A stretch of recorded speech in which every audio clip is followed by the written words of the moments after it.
안녕하셨어요. 안녕하세요. 저는 있잖아요.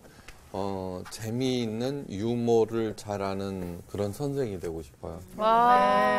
근데 그게 잘 안 돼요. 그래서 이제 좀 재밌는 얘기. 너무 재밌으시다. 오늘 해주신대. 오늘 와 기대된다. 아니 근데 그 전에 했던 얘기인데 오늘 이제 그 본문의 내용하고도 맞는 얘기라서. 기억 못하니까 좋지. 아기가 하나 있었어요. 네. 근데 고민형 있죠. 네네. 그거 왜 아기 잠 잘 때 꼭 안고 자고 특정한 거 있죠. 네. 테디 인형. 그거 없으면은 못 자는 거. 네. 근데 자기 애가 그저 고민형 없으면 못 살아요. 근데 이 어린이집에 갔어요. 이제 3살 때부터 가나? 이거 물론 당연히 그것도 갖고 가죠. 그죠? 네. 이게 엄마가 걱정스러운 거야. 그래서 저기 어린이집에서 잘 놀았니? 그랬더니 고민형이랑 잘 놀았어요. 그래. 어머 웃어야 되는 거 아니구나. 예, 그래갖고는 아니에요. 그래 고민형이랑 뭐 했는데 말 안 들어서 막 때려줬어요. 오. 어이? 얘가 왕따였구나. 왕따였구나. 그냥 몽땅 다 고민형하고만 같이 밥 먹었다는 둥, 같이 잤다는 둥, 뭐 이러는 거예요. 그 엄마가 걱정이 돼서 어린이집에 찾아갔어요. 선생님, 우리 애가 잘 지내나요? 다른 애들이랑요? 그랬더니, 네, 잘 지내요. 그랬어요. 어머. 이상하다.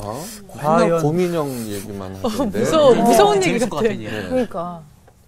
그래서 선생님이 깔깔깔깔 웃었어요. 네네. 네, 다 고민영이랑 제일 친해요.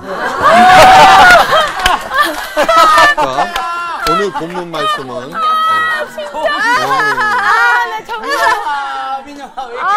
최고 웃겨. 저기 수업 들어가요. 저기. 아이고 배야. 자, 그 히브리어로 할라카하고 아가다라는 것이 있어요. 할라카. 네. 아가다? 나는 나가다. 할라카와 아가다. 아가다. 이 할라카는 뭐냐 그러면요. 형식이에요. 형식. 아가다는 뭐냐 그러면 그 형식에 담긴 의미. 근데 사람들은 있죠. 이 형식에 담긴 의미를 잃어버리고 자꾸 형식에만 집착하는 그런 경향이 있었고 마치 엄마가 그저 고민형만 생각했지. 네. 네. 너무너무 많이 일어나요. 그다음에 종교에서 특별히 그런 일들이 많이 일어나는데 왜냐하면은 의미가 뭐예요? 어떤 것이든지 하나님이에요. 그죠? 기독교에서는.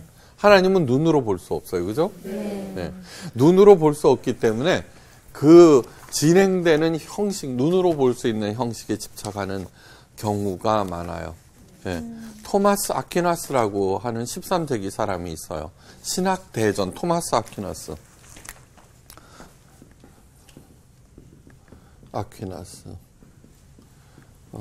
1200년대 사람이에요. 네. 그런데 신학대전이라고 썼는데 이 사람이 뭐라 그러냐면 여러 가지 교리를 만들고 그 이론 그런 거를 집대성한 사람으로 유명한데 이런 얘기를 했어요. 예수님께서 십자가에 달리신 그 은총을 구체적으로 체험할 수 있는 치료학이 필요하다 우리들에게. 이거 맞는 얘기야 그것까지는 그죠? 네. 근데 그렇게 하는 길이 뭐냐 그러면은 바로 성례전이다 이렇게 했어요. 성례전은 뭐냐면 카톨릭에서 그 세례 견신예 뭐 그다음에 종부성사 혼인성사 성찬식 뭐 고백 고해성사 뭐 이런 식으로 하여간 저는 신부가 아니라서 잘 모르는데 그때 그런 것들이 집대성 됐어요. 네네. 자, 그래서는 1년에 2번씩 그 신부님께 가서 고해성사를 꼭 해야 돼요. 안 그러면 안 돼.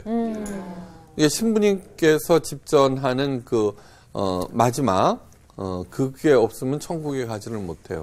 자, 예수님 과의 연합하는 방법을 성례전으로 이제 이렇게 해놨다고요. 네. 이해가 안 되는 바도 아니에요. 그죠?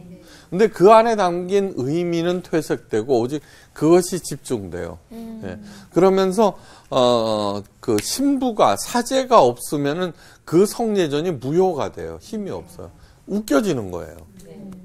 바로 그거에 대한, 걸로 모든 믿는 사람들은 하나 사제들이다. Every believer is the priest before God. 예, 다 알아들어서 감사합니다. 네. 예, 그러니까 신부 사제만이 그 제사장이 아니라 모든 믿는 사람들은 성도들은 하나님 앞에서 제사장 사제들입니다라는 얘기가 종교개혁의 모토예요. 네. 네. 그러니까 사람들은 뭐냐 그러면 그 안에 담긴 깊은 뜻은 다 잃어버리고 그냥 형식에 집착하는 경우가 너무너무 많은 거예요. 네. 자, 오늘은 할례에 대한 얘기야, 할례. 네. 할례는 뭐냐 그러면 형식이에요, 형식. 그죠? 네. 이 할례는 뭐냐 그러면은 남자의 어떤 그 생식계 표피를 잘라내므로써 하나님 자녀됨의 표식으로 삼았어요. 네. 네. 하여간 그렇게 되는데 그 의미가 퇴색하고 나중에 있죠. 나중에 그리스도인이 되었음에도 불구하고 유대주의자들은 율법은 폐하면서도 이 할례는 끝까지 집착했어요. 그래서 유대주의자라고 그랬어요. 네. 그러니까 할라카 형식과 아가다 의미를 깊이 같이 인식해야 돼요. 그래서 신명기에 보면 이런 얘기가 있어요. 제사장이라도 그 제사의 뜻을 알지 못하고 행하면은 그 어떤 제사도 무효다 그러는 거예요. 네. 그러니까 그 의미를 깊이 깨달아야 된다는 그런 얘기예요. 네. 자, 이렇게 서론이 좀 길어. 그렇지만 이제 이렇게 얘기해야지 하나님의 말씀 본문에 딱 들어가서 볼 때, 그딴 얘기구나. 이렇게 되는 거예요. 자, 보세요. 네. 예수님께서 물과 성령으로 거듭나지 아니하면은 하나님 나라에 들어갈 수 없느니라 그렇게 얘기를 했어요. 네. 그것이, 자, 의미예요. 천국을 보는. 그러면 물세례, 성령 세례. 물세례, 그죠? 네. 플러스 성령 세례. 예, 세례 받았어요. 이제 뭐 예수님 믿고 주로 고백하고 이제 6개월 동안 세례 교육 받고 물세례 받았어요. 그 다음에 성령 세례라고 그랬으니까 성령 세례의 가장 눈으로 볼 수 있는 증거가 뭐냐면 방언이거든요. 그러니까 방언 안 터지면은 이거는 구원받은 게 못 된다는 거예요. 그래서 그러니까 방언을 막 가르치는 거예요. 그래도 안 터지는 사람이 있어요. 저 신땡땡 목사 같은 사람. 네. 그 재밌는 얘기를 그렇게 많이 하신다는 거군요. 그 유머로 가득 찼다는 네. 고민형하고 친하시다는 거. 요한 씨 너무 가소롭게 웃고 있는데. 가소롭다는 거. 아니에요. 네. 그러니까 예수님께서 과연 물 세례 받고 방언 빵 터지면 넌 끝났다라고 말씀하신 걸까요? 아니죠. 그런데 그 형식에만 집착하고 그렇게 하면은 물 세례 받고 방언 빵 터지면 그 사람은 더 이상 할 일이 없는 그러니까 정말 구원의 완성자처럼 논다고요. 너나 잘하세요. 이런 얘기가 너무너무 당연하게 나오는 거예요.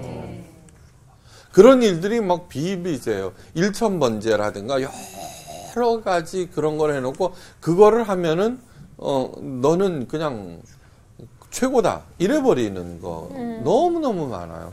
절대 그런 것이 아닌 거예요. 네. 자, 그런 것을 마음에 새기면서요. 네. 오늘 본문 로마서 4장 1절에서 11절 말씀이에요. 오늘 수업 로마서 8강 의인 그리고 그의 행복. 영원한 반장 상훈 씨. 네. 스타트로 한번 읽어주세요. 시작. 그런즉 육신으로 우리 조상인 아브라함이 무엇을 얻었다 하리요? 만일 아브라함이 행위로서 의롭다 하심을 받았으면 자랑할 것이 있으려니와 하나님 앞에서는 없느니라. 성경이 무엇을 말하느냐? 아브라함이 하나님의 믿음에 그것이 그에게 의로 여겨진 바 되었느니라. 일하는 자에게는 그 삭시 은혜로 여겨지지 아니하고 보수로 여겨지거니와 이를 아니할지라도 경건하지 아니한 자를 의롭다 하시는 이를 믿는 자에게는 그의 믿음을 의로 여기시나니 일할 것이 없이 하나님께 의로 여기심을 받은 사람의 복에 대하여 다윗이 말한 바. 불법이 사함을 받고 죄가 가리워짐을 받는 사람들은 복이 있고 주께서 그 죄를 인정하지 아니하실 사람은 복이 있도다 함과 같으니라. 그런즉 이 복이 할례자에게냐 혹은 무할례자에게 도냐? 무릇 우리가 말하기를 아브라함에게는 그 믿음이 의로 여겨졌다 하노라. 그런즉 그것이 어떻게 여겨졌느냐? 할례시냐 무할례시냐? 할례시가 아니요 무할례시니라. 그가 할례의 표를 받은 것은 무할례시의 믿음으로 된 의를 인친 것이니 이는 무할례자로서 믿는 모든 자의 조상이 되어 그들도 의로 여기심을 얻게 하려 하심이라. 네. 이게 어렵네. 네. 뭐 하세요? 이거 봐요. 할렐루야. 이게 뭐냐 그러면요. 아브라함은 이스라엘 사람들이 생각하는 최고의 믿음의 조상이에요. 네. 그러니까 그만큼 할례에 대해서 이렇게 길게 얘기해야 될 정도로 할례에 대한 집착이 컸다는 거예요. 네. 할례에 대한 집착이 컸다는 거예요. 지금 오늘날 방언이 터져야 정말 구원을 받는다라고 하는 어떤 특정 몇몇 교회에서 방언에 대해서 집착하듯이 그런 일들이 일어났다는 거예요. 그거 아니다라는 얘기를 이렇게 길게 얘기해야 될 정도로. 그러나 이런 얘기를 그렇게 길게 했음에도 불구하고 초대교회에서는 언제나 유대주의자들의 공격을 받아요. 네. 유대주의자라고 하는 것은 뭐냐 그러면은 유대교회에서 예수님을 믿고 그리스도인들이 된 사람들을 말해요. 네. 그런데 그 사람들은 뭐냐 그러면 나중에 야 좋다 율법 다 안 해도 된다. 그러나 할례만은 받아야 된다. 네. 그 할례는 왜 그런 줄 알아? 그 옛날 믿음의 조상들이 초대교인들한테도 아브라함이 믿음의 조상이었잖아요. 네. 할례 받았으니까. 네. 그게 하나님에 대한 표식이니까. 그러면서 나중에 갈라디아서 어디서든지 끝도 없는 논쟁이 벌어져요. 끝도 없는 논쟁이. 네. 그래서 나중에 급기야 초대교회에서는 가장 큰 이슈가 이 할례 문제였어요. 그래서 예루살렘 회의까지 소집돼요. 그때는 그때 아직 순교당하지 아니하는 예수님의 12 제자들 몇몇 하여간 모여갖고는 확정하게 되는 정도로 그렇게 심각한 문제였어요. 네. 자, 여러분, 우리들이, 예수님의 가르침에 대해서 집착하고 있는 것이 무엇인지 한번 생각해 봐야 돼요. 자, 제가 절대로 전도나 선교를 하지 말라는 그런 뜻이 아니라는 걸 전제하면서 말씀드려요. 네. 예. 새신자들이나 여러 교인들하고 만나서 이렇게 얘기를 해보면 전부 다 전도에 대한 강박증을 갖고 있어요. 예. 아무리 그가 제대로 올바로 잘 살고 있다고 하더라도 전도를 하지 않고 있으면은요, 무슨 큰 잘못을 범한 양, 그렇게 주눅이 들어 있다는 거예요. 그 다음에 청년들한테 물어보면은 몽땅 다 선교사로 나가지 아니하면 그건 아무것도 아니라는 듯이 얘기를 하는데 그거 잘못된 거예요. 예. 네. 그런 뜻이 아니에요. 예수님께서 이 땅에 오신 이유는 양으로 하여금 생명을 얻고 그 생명 더욱 풍성케 하기 위해서 오셨다고 하는데, 목사들은 있잖아요. 더 많은 세력을 모아서 지 눈앞에 앉혀놓기 위해서 전도를 해야지 생명을 얻고 더 많이 할수록 풍성하다는 걸로 바꿔놓았어요. 거기서 해방돼야 돼요. 네. 그러니까 율법이나 규칙으로 하나님의 백성을 가둬놓는 것을 해방시키기 위해서. 그렇기 때문에 예수님께서 이 땅에 오셔서 공생애를 시작하면서 눈먼 자들로 하여금 보게 하며 억눌린 자로 하여금 자유케 하기 위해서 오셨다고 말씀하는 거예요. 네. 이거는 전도와 선교에 너무너무 강조하다 보니까 그 깊은 의미를 생각하지 아니하고 그저 실적을 못 올리면은 그 회사에서 잘리는 그런 식으로 만들어 버렸다는 거예요. 네. 정말로 하나님께서 이 아름다운 지구에 이 아름답고 자랑스럽고 예쁜 하나님의 자녀들에게 육체를 보면서 여행을 시킬 때 그냥 영업사업 만들려고 그렇게 한 것 같아요? 아니요. 아닌 거예요. 그거를 명심하셔야 돼요. 네. 이제는 있잖아요. 말로 전하는 전도. 그 시대는 끝났어요. 네. 아무도 먹히지 않아요. 그런데 하도 강조를 하다 보니까 내가 생업이라든가 일반 삶에서는 그 일을 하지 아니하고 전도만 행하고 있으면은 마치 자기는 가장 잘 사는 것처럼 착각을 하는 거예요. 네. 잘못된 거죠. 네. 잘못된 거죠.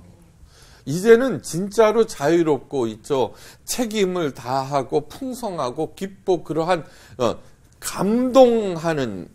지난 시간에 뭐라 그랬어요?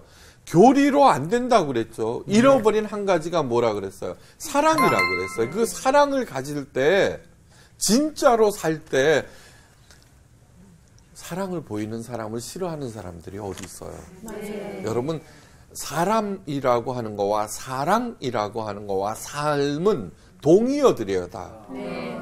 다 같은 데서 나온 거예요. 사람이 인간이라고 하는 동물이 사랑을 삶으로 살 때 진짜 사람이 되는 거예요. 네. 그걸 잊어서는 안 돼요. 네. 그리스도인이 된다라고 하는 것은 뭐냐 그러면은 가장 인간답게 된다는 것을 말하는 거예요. 네. 그냥 천박한 인간 말고 진짜 깊이 있고 넓고 그런 인간이 되어서 모든 사람들이 감동하고 존경하고 그런 존재가 돼야 되는데 예. 영업사원 좋아해요? 아니요. 예, 누구든지 와서 이렇게 얘기하면 저 사람 나한테 뭘 팔고 왔거나 하고 다 싫어해요. 네. 요즘 교인들 싫어해요. 네. 전도하러 너무너무 잘못된 거예요. 예. 다음 너무 흥분했어요.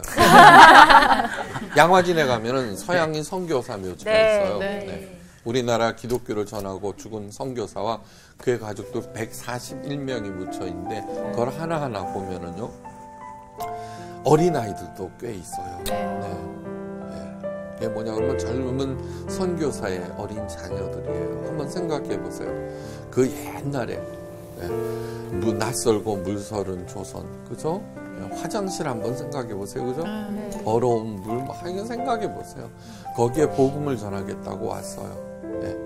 이게 모든 것을 버리고 그것까지 온 그들에게 예수님은 있잖아요. 아무런 특혜도 주지 않으셨어요. 네. 아무런 특혜도. 사도 바울이 같은 말을 해요. 일할 것이 없이 하나님께 의로 여기심을 받은 사람의 행복에 대하여 다윗이 말한 바. 네. 일한 것에 대한 보수를 받는 건 괜찮은 건데 그냥 정당한 건데 일한 것이 없이 하나님께서 너는 의인이야 라고 한 사람 그 불법을 사하심 받고 그 죄를 가리우심 받은 자는 복이 있다. 그렇게 네? 그건 거기 이해가 돼요. 네. 자, 이 선교사들한테 젊은 선교사한테 너희들은 일한 것도 없이 하나님께 의로 여기심을 받은 사람들이야 라고 하는 얘기를 들으면 가만히 있을까요? 안 있을까요? 가만히 안 있을 것 같아요. 아니죠, 그죠? 자기의 생업, 그 안락한 미국. 옛날에 미국은 뭐냐 그러면 천국 다음에 미국이라 그래요. 웬일이야. 진짜로요. 가깝나 보다. 네, 진짜로. 가깝나 보다. 그렇게 되는데 그 생활을 버리고 여기 왔는데 자기의 그 사랑하는 자녀들이 죽어가는데 너희는 일한 것도 없이 하나님께로부터 의로 여기심을 받았다 이러면은 기절할 거예요. 네. 그런데 하나님을 믿게 되었다는 그 점 자체, 하나님의 둘도 없는 은혜라고 하는 것을 잘 느끼지 못해요. 그런데 이거는 굉장히 중요한 얘기인데, 우리들은 있잖아요. 보상이 없으면 섭섭해하죠. 그죠? 섭섭해하고 그 다음에 화까지 나고 나중에는 돌아서요. 그런데 이들은 그걸 떠나지를 않았어요. 왜냐하면은 진짜로 더 깊어졌기 때문이에요. 더 깊어져서 우리 그 예쁜 아기가 죽어도 내가 병이 들어도 정말 하나님과 동행하는 것이 큰 은혜임을 알고 끝까지 남아서 임무를 완수한 거예요. 하나님께서 원하시는 것은 정말 그러기를 바라는 거예요. 늘 말씀드리면 첩신앙이라고 그러죠. 첩. 뭘 생겨야지. 그냥 잘하는. 그러니까 너무너무 많은 그런 교인들을 만든 데는 목사의 큰 책임이 있어요. 자꾸 무엇인가를 해야 복 받는다고 자꾸 가르쳤는데 정말 열심히 했거든요. 근데 아무런 복도 못 받잖아요. 그러니까 떠나버리는 거예요. 이 성사학당이 중요한 이유는 진짜로 중요한 것이 무엇인지, 진짜 큰 보상이 무엇인지를 말씀을 통해서 가르치는 거예요. 오늘은 뭐냐 그러면 할라카, 할례 그것이 너희들 그렇게 집착할 것이 아니야라는 것을 배우는 거예요. 자, 이스라엘 백성들은 택함 받은 아브라함의 자손으로서 할례를 받으면 자동적으로 하나님의 백성이 된다고 믿었고, 그 선민 의식은 하늘을 찔러서 할례를 받지 않은 이방인들은 모두 다 개로 여겼어요. 실제로. 자, 그런데 예수님의 오시는 길을 열었던 세례 요한이 있죠, 그죠? 광야에서 바리새인들에게 이렇게 얘기를 해요. 독사의 자식들아, 하나님이 능히 이 돌들로도 아브라함의 자손이 되게 하실 수 있어. 이렇게 얘기를 한 거예요. 자, 세례 요한이 누구예요? 아브라함의 자손 유대인이에요. 그 얘기를 듣자 독사의 자식이라니 막 이렇게 들었을 거예요. 막 깜짝 놀랐어요. 그의 존재 자체를 흔들어 버리는 거예요. 그거는. 그런데 그 세례 요한이 왜 이렇게 얘기를 했냐 그러면은 이런 거예요. 예수님께 집중하지 아니하고 교리와 제도의 껍데기만 남은 오늘날의 교회처럼요.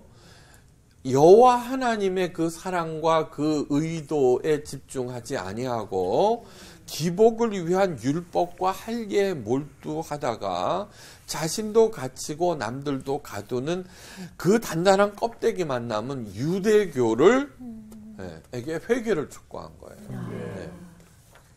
다음 심리학자 허태균 씨라고 있어요. 허태균 씨. 가끔은 제정신이라는 책을 썼어요. 그건 물론 믿지 않은 사람이지만 이런 얘기를 해요. 우리도 이제 제정신 들게 하려고 성서학당 하는 거예요. 맞습니다. 이게 정말 우리 그리스도인들이 정신 차리지 아니하면 소망이 없어요. 한 번 생긴 믿음은 깨지지가 무지 어렵다라고 얘기해요. 한 번 생긴 형식은 있잖아요. 그 알맹이를 잃어버리더라도 끝까지 지키는, 고수하는, 그래버리는 경향이 너무너무 많다는 거예요. 예수님께서 오신 이유는 뭐냐 그러면 형식에 집착하고 있는, 형식에 갇혀 있는 우리들을 그 안에 담긴 그 의미를 깨달아 알게 하고, 그래서 진리가 너희를 자유케 하리라라고 말씀하신 거예요. 그게 열심히 지금 가르치고 있는 거예요. 자, 사도 바울은 있잖아요. 누구나 다 아는 아브라함을 이제 택해서 그 할례라고 하는 할라카에 갇혀 있는 이스라엘 백성들을 깨기 시작했어요. 본토 친척 아비집을 떠나 내가 지시하는 곳으로 가라 그랬어요. 그렇죠? 그리고 이제 열심히 갔어요. 그때 나이가 75세였어요. 그 여정은 험난하게 짝이 없어요. 그죠? 요즘도 무지 그 위험이 가득한 중동. 예, 우리 청년들을 갖다가 보냈거든요, 이스라엘에. 그래놓고 내가 얼마나 기도를 열심히 했는지 몰라요. 예, 원래 여름에 가려고 그랬다가, 예, 전쟁이 났는데, 요번에도 또 그랬잖아요. 네. 하여간, 그렇게 열심히 했었어요. 그러니까, 유일하게 믿을 수 있는 존재는 하나님밖에 없어요. 그죠? 네. 자, 그리고서 이집트로 가서 자기 마누라도 팔아먹기도 하고 거짓말도 하기도 하고 산전수전 그냥 뭐 수종전까지 다 겨친 10년 동안 공중전. 아 그때 비행기가 없었구나. 네. 그러네. 자, 근데 10년 동안 하나님께서 아브라함에게 몇 번이나 나타나셨게요? 10년 동안 아브라함한테. 예, 모르실 거예요. 딱 한 번 나타나. 한 번. 맞췄네. 네. 늦었어. 아니 성경에 기록되어 있는데 네. 그건 뭐냐 그러면 만약에 여러 번 나타났으면 여러 번 기록했을 거예요. 네. 왜냐하면 아브라함은 하나님을 원래 모르는 우상을 만드는 사람의 후손이에요. 네. 네. 그리고 그 당시에는 하나님에 대해서 별반 알려지지도 않았어요. 그가 믿음의 조상인데요. 네. 맞아. 네. 그렇죠. 맞아요. 믿음의 조상인데요. 근데 딱 한 번 언제 나타났느냐 그러면은 조카 롯이 소돔 땅으로 떠나고 홀로 남은 남았을 때 여러분 한번 생각해 보세요. 메소포타미아 하란 땅에서 대대로 우상을 숭배하고 무엇보다도 그 아버지 대라는 우상을 깎아서 만드는 사람이었어요. 그러니까 우상이라고 하는 것은 아브라함에게 있어서 너무너무 친숙한 존재예요. 그죠? 이게 본토 친척 아비 집을 떠나 낯선 곳으로 다니는 곳마다 어디에 있어요? 엄청난 화려한 신전들이 있었죠. 네. 이집트 한번 생각해 보세요. 엄청나죠. 그럴 것 같아. 그리고 보지도 못한 그 엄청난 신상들이 막 질비하고 목숨이 오락가락하고 막 그러는 와중에 10년 동안 하나님은 나타나지도 않고요. 하나님의 약속은 실현될 기미도 없고요. 뭐 꿈으로라도 가끔 나타나서 잘한다고 그랬으면 좋겠는데 맞아. 그것도 없고요. 잘한다. 우리들이었으면은요 당연히 우상숭배로 다시 돌아가요. 그게 나쁜 줄도 몰랐는데 뭘. 네. 맞아. 벌써 갔지. 예, 벌써 갔죠. 그런데 드디어 이제 나타나셨어요. 10년 만에. 그러면서 그게 창세기 15장 2절이에요. 아브라함아 두려워 말라. 나는 너의 방패요 너의 지극히 큰 상급이니라. 우리 같으면 아이고 방패? 아이고. 그동안에 내가 얼마나 어려운 일을 당하고 있었는데 상급? 무슨 상급이야 이랬을 거예요. 그런데 아브라함이 뭐라 그러냐 그러면 주 여호와여 무엇을 내게 주시려나이까 하고 여쭤요. 근데 이게 두 가지예요. 하나는 아브라함 정말 바보처럼 무던하다는 거와 두 번째는 하나님 왜 있잖아요. 아버지가 오시면은 아버지 뭐 주시라고 오셨나 그러잖아요. 시골에서 올라오시면 아버지 뭐 선물 주시나. 예, 아직도 베이비 같은 신앙이 있지만 그 정말 어린아이와 같은 그런 마음이 있는 거예요. 네. 그러면서 하나님께서 내 몸에서 날짜가 내 후사가 되리라 그러면서 이제 하는데 그 당시 아브라함의 나이 85세, 사라의 나이 75세예요. 네. 10년 동안 기다려놓고 이거 내 몸 85세에서 내가 애를 낳아? 네? 요한이가 넷째가 낳는 게 훨씬 쉽지. 너무 쉬울걸요? 여기는 일도 아니지. 그러면서 아브라함을 한술 더 뜨세요. 아브라함을 데리고 밖에 나가서 한밤중에니까 너 하늘의 별을 보아라 이렇게 돼요. 네. 그러면서 하늘을 우러러 무뼈를 셀 수 있나 보아라. 내 자손이 이와 같으리라. 아직 자식도 생기지 않았는데 그런 얘기를 하니까 그게 말이나 돼요? 아이고 그냥 됐어요. 그냥 제가 하나님 말씀 잘 따라갈 테니까 그건 내버려 두세요 이랬을 거 아니야. 그렇죠? 그런데 뭐라고 그러냐 그러면 아브라함이 여호와를 믿으니 여호와께서 이를 그의 의로 여기시더라. 창세기 15장 6절이에요. 이거는 뭐냐 그러면 그건 한 줄이에요. 한 줄. 별로 중요한 것도 아닐 거야 우리도. 그죠? 네. 그럼요. 별로 뭐 그런 거지. 뭐 이렇게 할 건데 놀랍게도 그 간단한 한 줄이 기독교 전체 역사를 진정한 출발점에 쓰게 하는 엄청난 얘기예요. 그냥 뭐 다 여기저기서 HD 방송을 하니까 뭐 그러려니 하지만 사실은 엄청난 변화예요. 성서학당도. 그렇죠. 예. 이제 저의 모공까지 나오고. 그러니까 그거를 아브라함 지금 사도 바울이 들어서 할례라고 하는 철옹성과 같은 그 편견을 깨트리는 작업에 들어가는 거예요. 네. 자, 그러면서 있잖아요.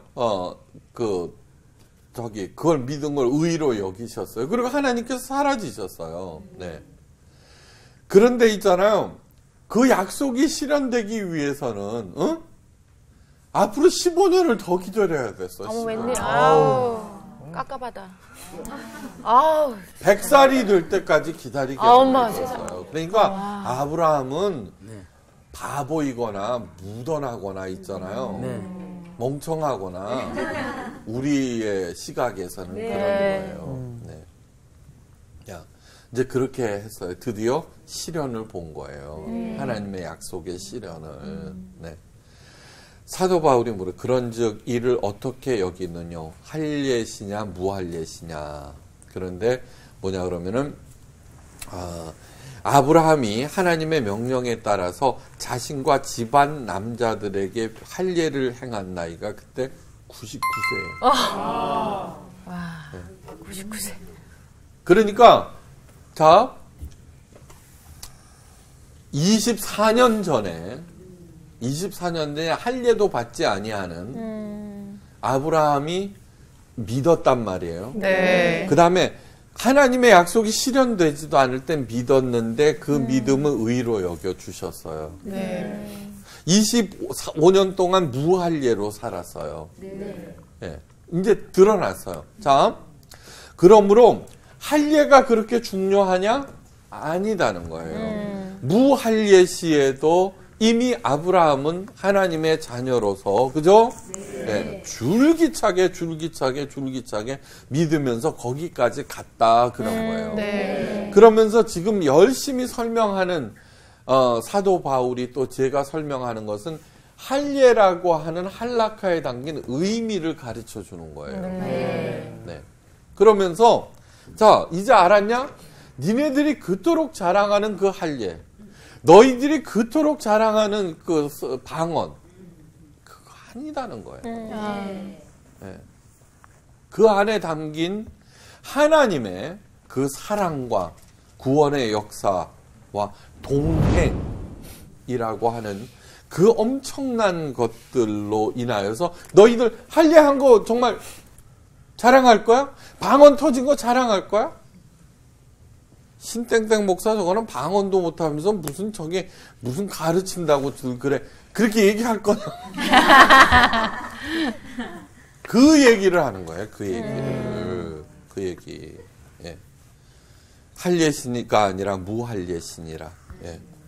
그러니까 할례를 받지 않았을 때에도 하나님의 구원은 아브라함에게 임했고 그 전부터도 이미 하나님의 자녀라고 하는 거예요. 그러면서 저가 할례의 표를 받은 것은 무할례 시에 믿음으로 된 의를 인친 것이니라. 인쳤다는 건 도장을 찍었다는 거예요. 네, 도장. 결혼하고 마찬가지예요. 두 사람 살아요. 사랑 그래. 너무너무. 그냥 동거할 수도 있어. 그치? 네. 너무 대답을 지금. 너무 크게 너무 시원하게. 사랑하니까. 예. 네. 이게 그전에는 뭐냐 그러면 물 한 잔 떠놓고 둘이 인사하고서 아무 증인이 없더라도 이제 하죠. 가장 중요한 아가다가 뭐예요? 사랑이라고 하는 거예요. 네. 그래서 결혼은 할라카라는 거예요. 네. 근데 요즘은 결혼식은 해놓고 사랑이 없어. 맞아요. 맞아. 윈도우 부부라 그러나? 쇼윈도우 쇼윈도우 네. 부부. 네. 그런 많잖아요. 맞아요. 그러니까 이런 것들은 너무너무 일상에서 많은 거예요. 네. 제가 늘 강조했죠. 예수님의 영성은 종교나 교리에 뿌리 박은 영성이 아니라, 예? 실제 삶과 하나님의 사랑에 뿌리 박은 영성이다라고 그랬잖아요. 네. 그러니까 이런 거예요.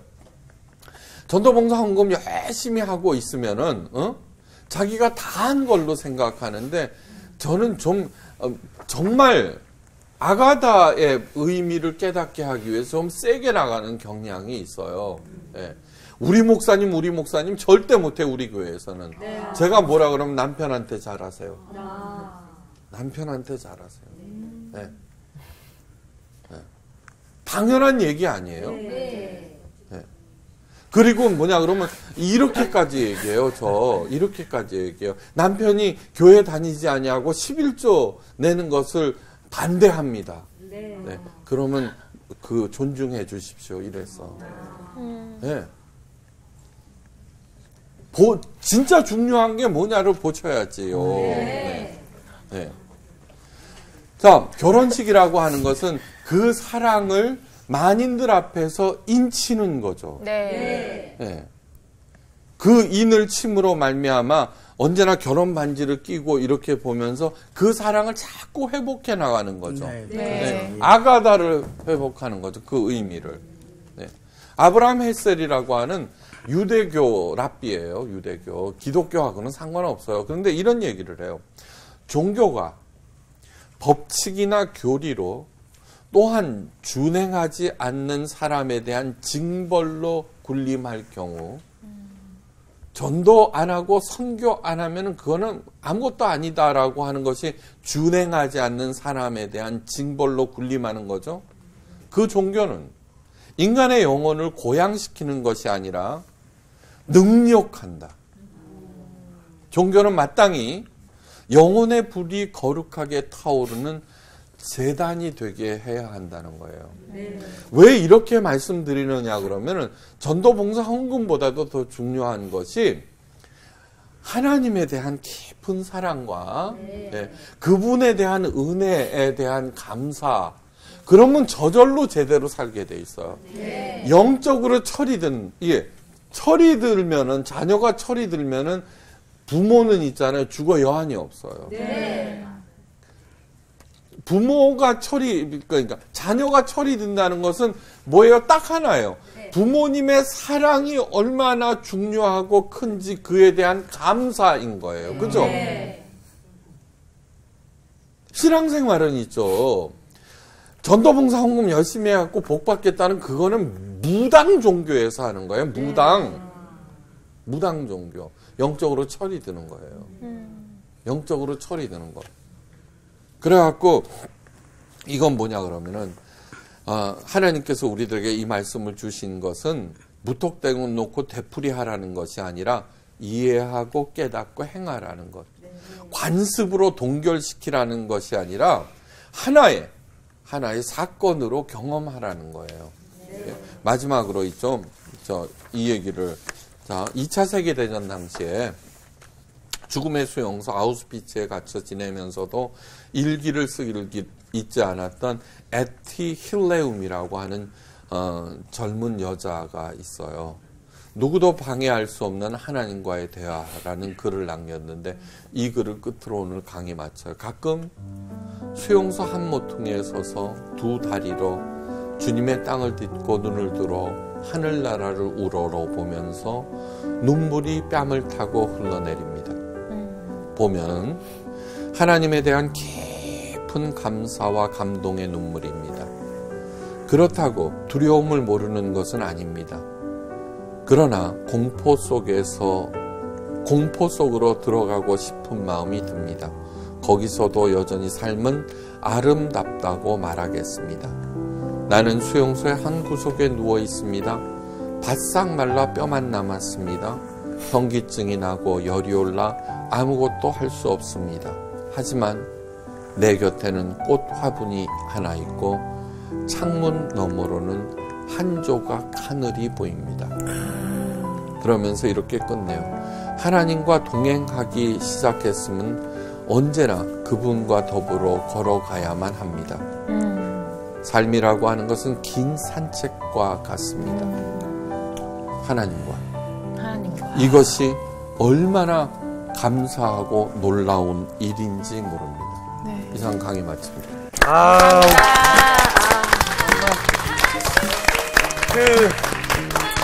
형식이랑 의미 얘기 들으면서요. 네. 우리가 지금 이제 HD 시대 아닙니까? HD 형식으로 변화됐잖아요. 네. 근데 그에 걸맞게 우리 안에도 더 선명한 의미가 새겨져야 돼요. 오늘 그 생각이 딱 들어가네. 지금 막 이렇게 속이 훤히 들여다 보이는 것 같아요. 아니, 그 생각만 하고 있었나 봐. 그랬어요. 네. 좋은 생각이에요. 그래요? 괜찮았어요? 정말 중요한 건 바로 그거예요. 네. 아니, 뭐 좋은 오늘, 얘기했어요. 네. 그리고 마지막으로 우리가 정말 이 삶을 살아갈 때 아까 선생님께서 그 마지막에 이제 읽어주셨던 내용처럼 누구랑 동행하느냐에 따라서 그 의미가 틀려지는 것 같아요. 바로 하나님과 동행을 해야지만이 우리 삶의 의미가 제대로 부여되지 않을까. 좋은 얘기예요. 우리 오늘도 주님과 함께 동행합시다. 이번 주 퀴즈입니다. 다윗이 사울을 피하여 노브로 가서 만난 제사장은 누구인가요? 1번 아히멜렉, 2번 사무엘, 3번 아비아달. 정답을 아시는 분은 CBS 성서학당 홈페이지에 정답을 올려주시거나 우편으로 보내주시면 됩니다. 보내실 곳은 서울특별시 양천구 목동 서로 159의 1번지 CBS 성서학당 담당자 앞입니다. 연락처를 꼭 남겨주세요. 선정되신 분들에게는 대한성서공회에서 성경, 송태근 선생님의 내가 어디 있느냐, 하나님이 꿈꾸는 교회, 김기석 선생님의 일상순례자, 신우인 선생님의 땅과 하늘의 갈림길에서 가운데 하나를 드립니다.